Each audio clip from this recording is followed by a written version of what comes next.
Hey, I'm Rob. And I'm Jenny. Welcome to round 9 of the Trope-ical Readathon. Round 7 of our month-long version. Round 9 is going to begin on August 1st, 2023 in your time zone.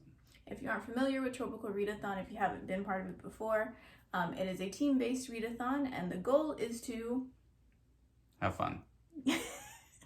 But also to win. Get points by completing challenges and helping your team win. So there are 6 teams. Team romance.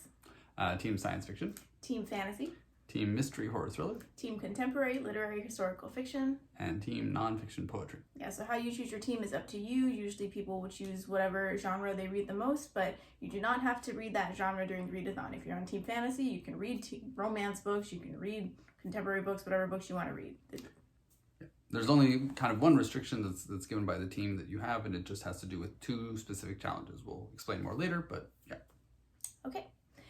So general overview, there are 13 common challenges, 2 team-based challenges, that's what you choose your team based off of, and then team books that you can read for extra points. You do not have to complete all of these challenges, just do whatever you want to do, and no doubling up. So 1 book per challenge, 1 challenge per book.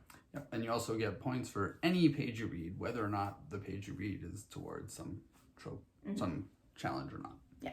Okay, so we're going to start off with the common challenges. So this is called Trope-ical Readathon because our challenges are based off of tropes. So the way the common challenges work is that there is a trope that you can read a book that satisfies that trope, that has that trope in it, or there's an alternate prompt that you can read that is kind of in some sense related in a mostly joking way to that trope. Okay, so 13 common challenges. The first one is absent dead parents. So that's when the main character's parents are either dead, like at the beginning of the book, or passed away right before the start of the book, or just completely absent. Yeah. The alternate prompt for that is a book with more than one author.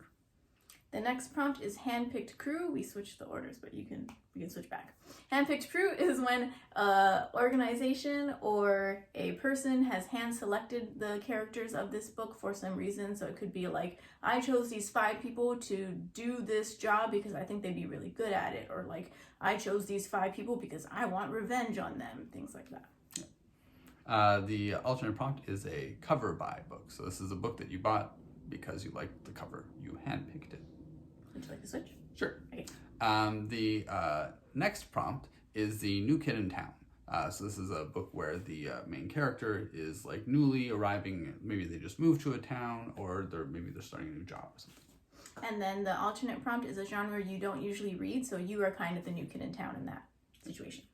The next prompt is multiple timelines. So this is where there's multiple timelines in the book. So maybe there's a in the past and now, or there's different people in different timelines. And then alternatively, you can read a book that you previously DNF'd. So DNF stands for did not finish. So a book that you picked up before, didn't finish it. So you pick it up again, and it's kind of like you are creating a new timeline with that book. The next is the best trope ever, love triangle. So this is a very common trope, especially for instance YA fiction and stuff, where you have one person, maybe you have 2 people who like that person, and this person isn't sure who they're going to pick, and some sort of 3 people type thing. And that was sarcasm on Rob's part because both of us do not like that trope, but some people really love it. Alternatively, have your followers or your friends or your family, whatever, choose between 2 books, so you kind of put them in a book love triangle. The next prompt is recent loss. This is a book where the main character has undergone a recent loss of some kind. So it could be losing someone, it could be losing a job, something that maybe they're processing emotions about. And then alternatively, it's kind of a recent gain, so a recent release, a 2023 release more specifically. Yep. The next prompt is mixed media. So this is one of my favorite prompts. This is when you're reading a book and there's like tweets in it, or there's text messages, or the chapters are diary entries, something like that. Alternatively, listen to an audiobook or read an ebook. The next prompt is outbreak pandemic. So this is a book where there's an outbreak happening, or there's a pandemic that's ongoing, something like that. Yep. Alternatively, read a comfort read because we've dealt with a pandemic ourselves. So if you don't want to read that, you can read a book that's comforting to you. The next prompt is found family. So this is a book where the main character maybe kind of finds a group of people that like make them feel like they finally found their people. Alternatively, read a book that is in a series. So it can be the first book, it can be the second, third, whatever book in a series. It can be the fourth. Yes.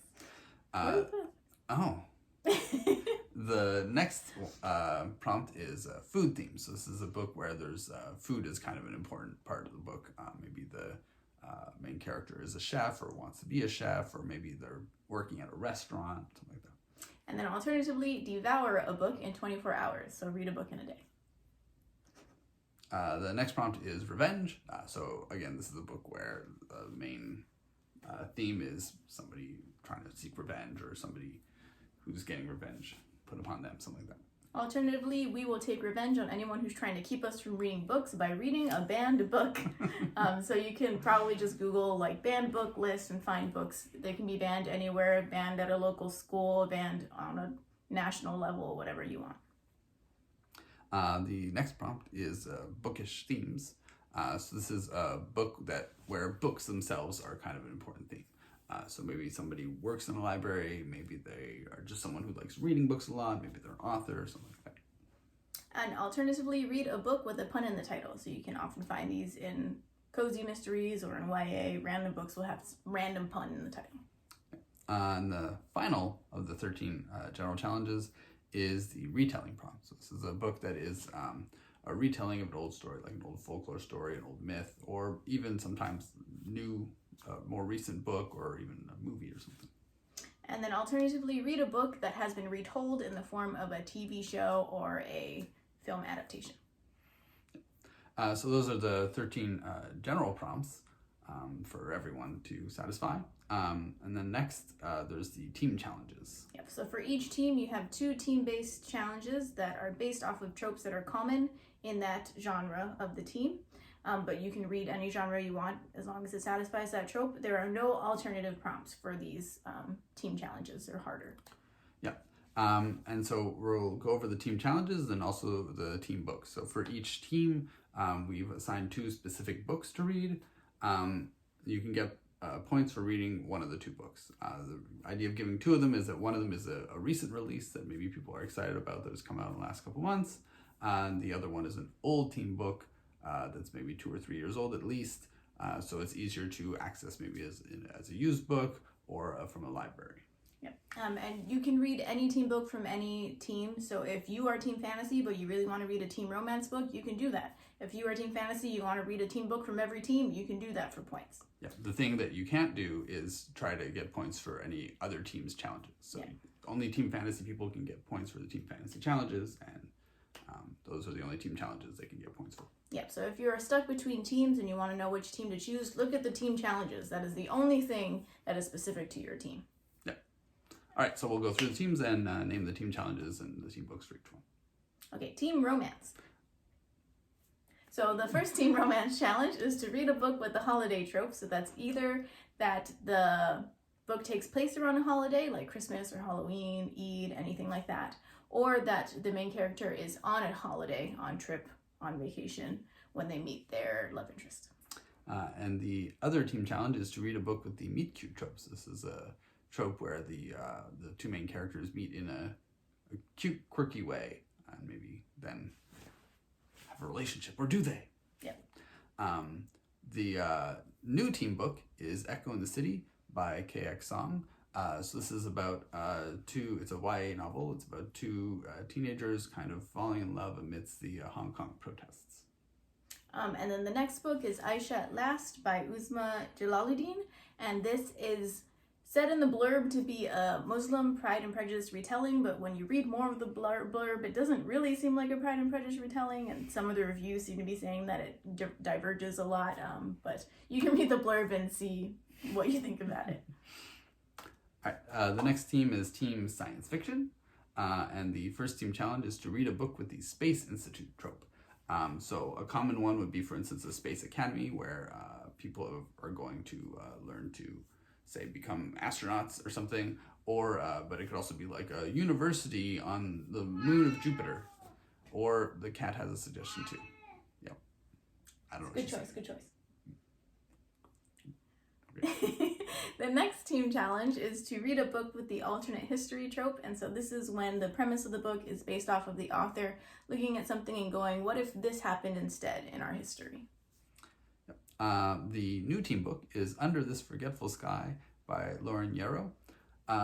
So this is it's kind of set in a future kind of, it seems kind of like a dystopia. There's a teenage boy, it's a YA sci-fi, and he lives in some kind of fancy walled city, but then he has to get out of it to try to help his dad who's been poisoned, and then there's this teenage girl on the outside that maybe can help him, and drama.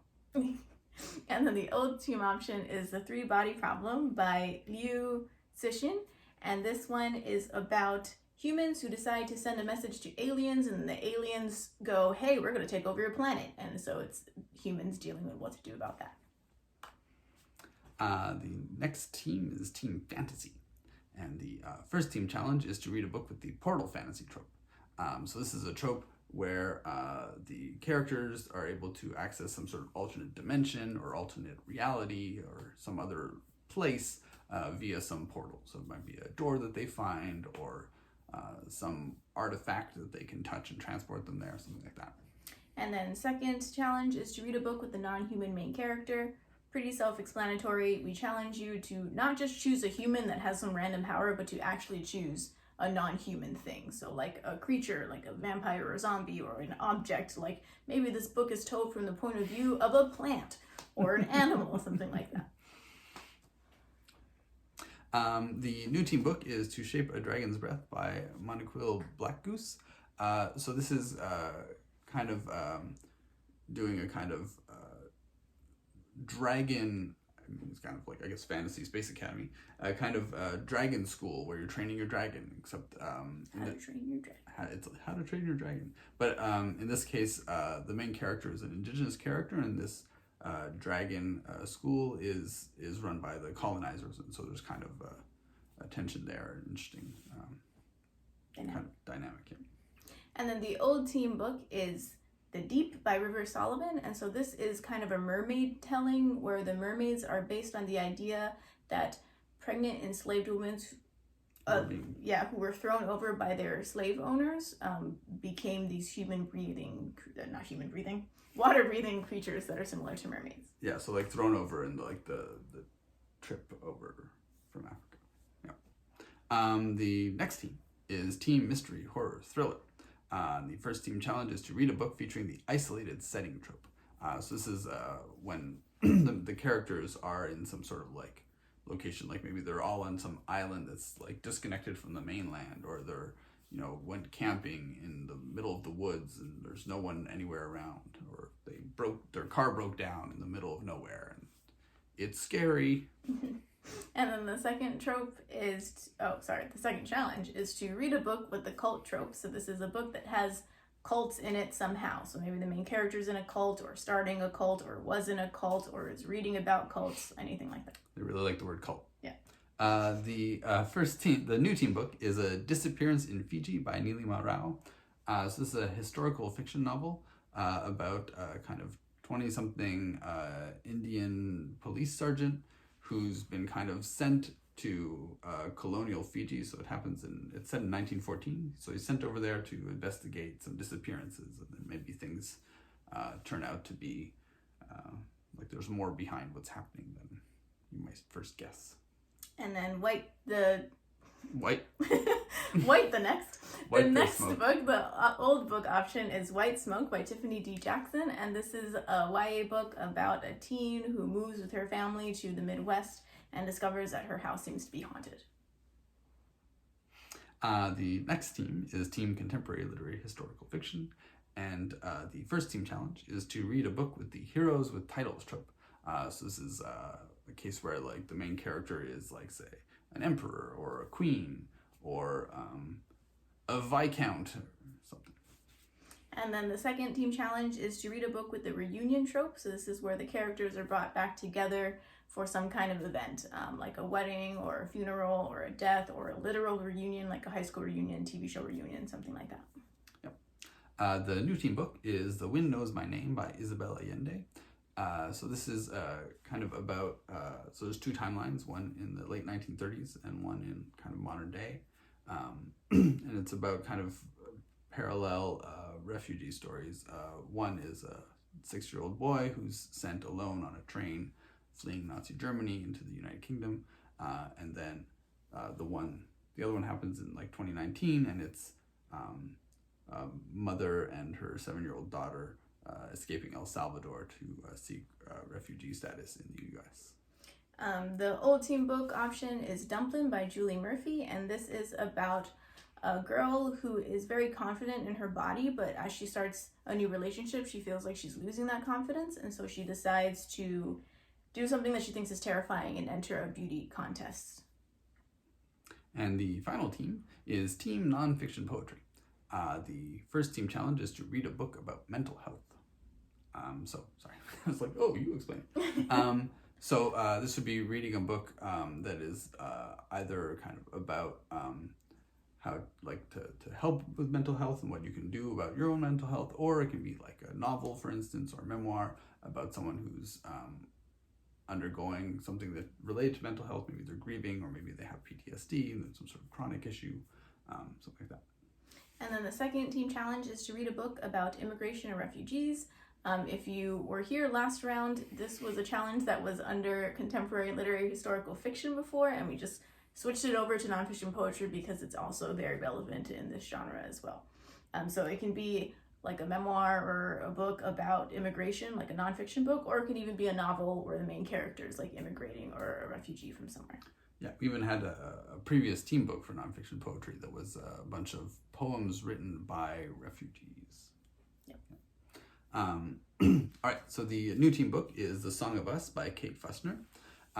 So this is a middle grade novel in verse, so it's fiction, but novel in verse, and it's a kind of queer retelling of Orpheus and Eurydice, which is, I guess, a love story where kind of the main pattern of it is where you go on a journey to try to bring back someone that you love that has like kind of left.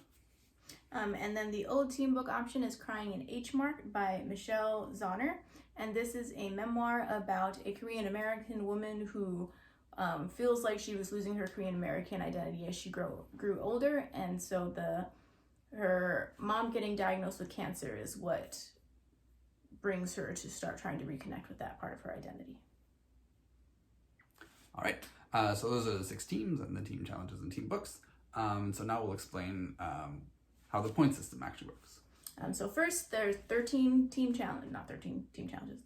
common general challenges, and those are 50 points each, and Rob will do the math. So if you do all 13 challenges, you can get 650 points. Yes.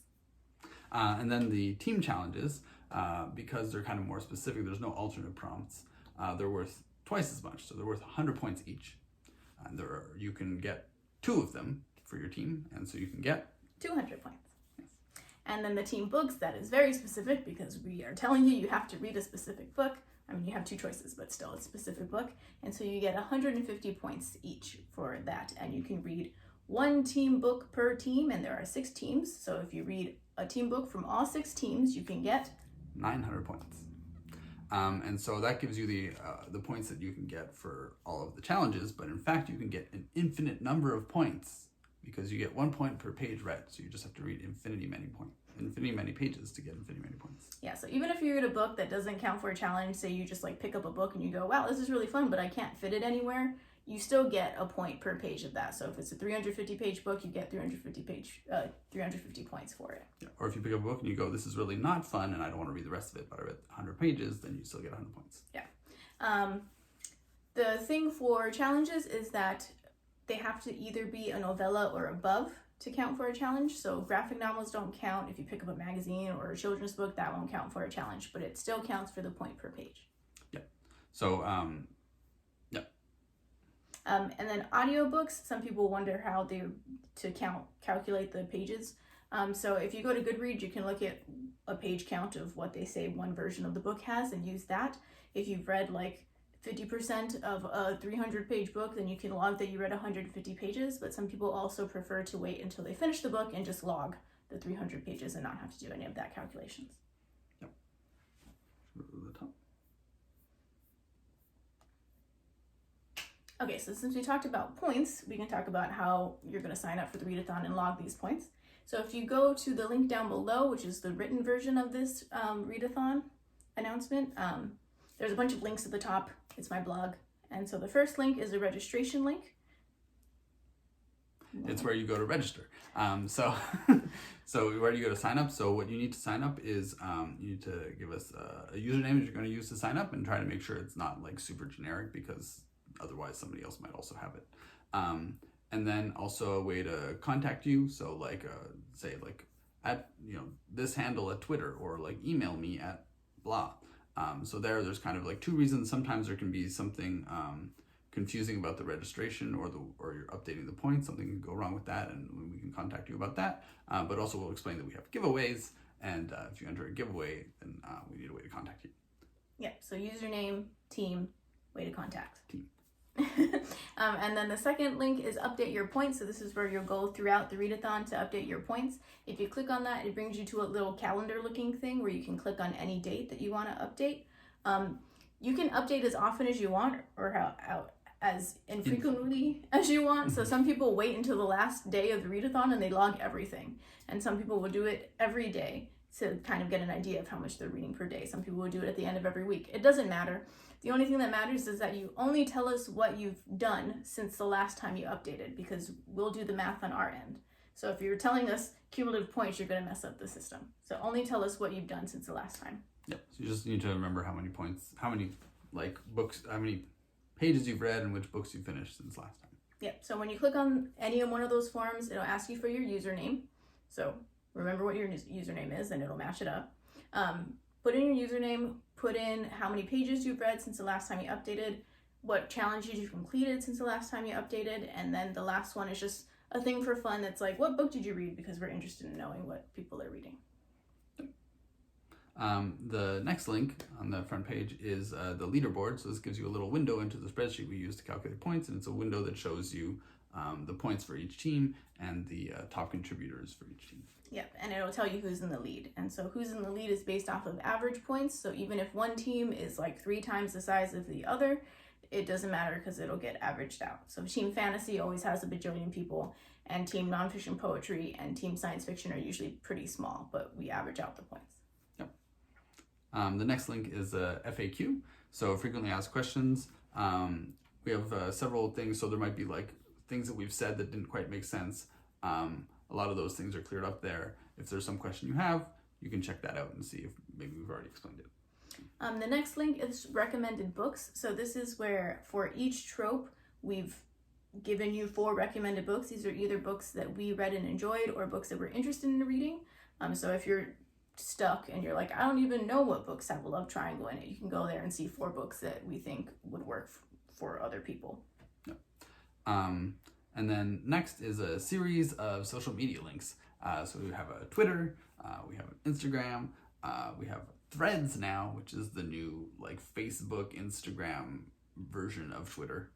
And then also a link to Discord, right? So Discord is a kind of chat arena that you can go to that has, we have a bunch of channels. So for each team, there's a channel that people can chat amongst their team, and for each book, for each team book, there's a channel where you can go and talk to other people who have read that book. Mm-hmm. And then there's general channels for you to like share your TBR or to just talk to people. So sometimes people, when they're planning their TBR, they'll go, I can't think of any book that is going to match this trope, and they can brainstorm with other people there. Or you can look at what other people are reading for that trope and go, oh, hey, that looks interesting. Yeah. Or another one that I see a lot is like someone showing up, say, hey, I think this book is good for this trope. Can someone like confirm to me that it is, someone who's read it?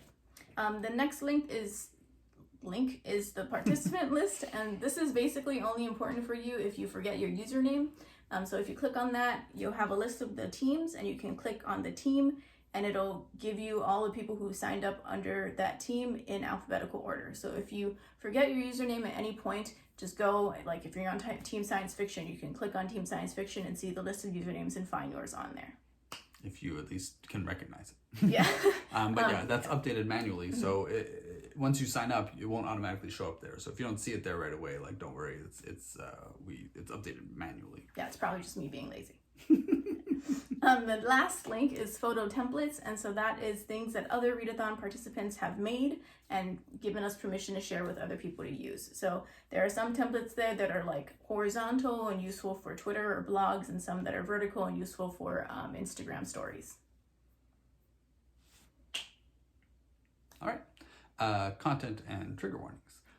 So Jenny and I started a website called booktriggerwarnings.com that can be very helpful for finding content and trigger warnings for books, and also has other things such as tropes that appear in books and representation. And so it's a good place to go if there's a book that someone's recommended for a trope and you want to know what the triggers are. It's also a good place to go if you're not sure what to use for a trope, because a lot of the tropes are on there, and you can click on the trope on the website and be given a list of books on the site that have been tagged with that trope. Yep, and it's a wiki, so it has the same underlying software as Wikipedia, so it can be edited by anyone if something's not on there. So if you go there and you're trying to look up a book and you see that it doesn't have a page, you can make an account, add the book page. Or if you go there and you look up a book that you read and notice that it's missing a trope, you can edit and add the trope. Yep.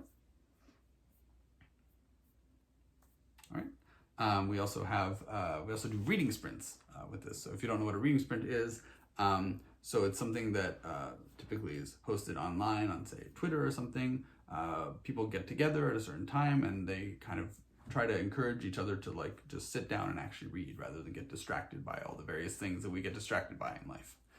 So it'll be like, okay, like everyone at this time, let's go and do 20 minutes of reading our books. Afterwards, we get back, maybe take a 5-minute break, talk about something we read or other books we're reading, and then like go again. Yeah. So if you're interested in being a host for that, so a host is the person in charge of hosting these sprints, of leading these sprints, you can apply at the link down below, and there's also a link on the written announcement that you can apply it. It's just a Google form. It's going to ask you like when you're available to host sprints, because we're going to choose people based on when they're available, because we are in Chicago, so we're only available during like daytime-ish hours in Chicago. And so like other people in like the UK or something would be helpful to kind of supplement that. Yeah, and so like we host some of them, and basically the way it is we kind of set aside usually like a 2-hour session, and over those 2 hours you do like various sprints. Maybe they're half an hour long, maybe they're 15 minutes long, depending, and you just kind of would be someone like leading the people through that session. Yep, and our sprints are on Trope-ical Sprint, at Trope-ical Sprint on Twitter. We couldn't put sprints because we ran out of characters, so at Trope-ical Sprint on Twitter is where you'll find the sprints happening. We also do giveaways associated with the Read-a-thon. So we have 2 giveaways. The first giveaway is the TBR giveaway. So to enter this, you just have to share your TBR before registration closes on August 6th at 11:59 p.m. US Central. So just share your TBR before then on social media, tag us in it, or use one of our hashtags. We have hashtag Trope-ical Readathon, or we have hashtag Trope-ical TBR. When you share that, if you're not using the same username, like if your Twitter username is not the same as what you signed up with, be sure to tell us what your username is, because otherwise we won't be able to match up who posted what and enter you in the giveaway. Yeah. And the other thing to note is that we don't care if you change your TBR. Yeah. You can just tell us what you think you might read. That's fine. You can change it later on. Nothing's set in stone. Yeah, and like you don't have to fill in the whole thing either. Like maybe you only think you're going to read 5 books. Maybe there's only 5 books you're sure that you have matched up with prompts correctly, and that's what you want to post. You can post that, and that's great, because it's just a lot of fun. I find a lot of fun, and a lot of people find a lot of fun to see other people's TBRs. They go, oh my god, I read that. That'll be great. Or oh, I'm really interested in that. Let me know how it goes. Stuff like that. And so this is just like a little sugar to help encourage people to go and post the TBRs. Yep. And then the second giveaway is so this is at the end. It's just a general participant giveaway. So we have 2 giveaways. One is a member from the winning team, and then another one is picked from just everyone. So everyone has a chance to win at the end, and the people from the winning team have kind of an extra go at it. Yeah, the caveat for that one is that you have to have at least gained 500 points throughout the readathon, because we only want to give the active participants of a free book of their choice. Yeah, there's like a lot of people who sign up and maybe like forget about it and don't do anything, or maybe they do something for one day. But the 500 points is really just meant to be kind of like a fairly small minimum. So like, for instance, if you read a team book that's 350 pages, you get 150 points for reading it. 500 points, that's it. So like one book might be enough. Yeah. And because graphic novels and children's book and stuff like that count, then even if you just read a bunch of graphic novels, like 2 probably would be enough to get the 500, well, depending on how thick they are. And then these giveaways are international giveaways. We used to use Book Depository, which RIP no longer exists, but we're still trying to seek other options. So you don't have to be in the US or UK or something like that. We're trying to make it global. So if you have any suggestions for that, there is a website that people have suggested. I don't remember what it is. It might be Blackwell's, but people have suggested that might be a good alternate, and other people have suggested doing online gift cards instead of trying to like ship to a place. So that's also a thing that we can look at, but we'll build that bridge when we get to it. Cross that bridge when we get to it. Okay, last thing. We'll eat that bridge when we get to it. Last thing is something we already talked about. Yes. The registration. So just to so the registration deadline is the same as the deadline for posting your TBR. It's the Sunday, the end of Sunday, the first Sunday of the month. So the August 6th, 11:59 p.m. U.S. Central Time. That's the time by which you need to register to participate, and if you want to win a book for the TBR giveaway. Yep. So if you're interested, if this sounds interesting to you, the registration link is on the written announcement and it's down below. Yep. And if you have any questions, you can leave them in the comments. You can go to our Twitter, our Threads, our Instagram, our Discord, ask them there, wherever you can reach us and ask us. Or it might be in the frequently asked questions. Yep. Thank you for watching. Thanks. Bye-bye.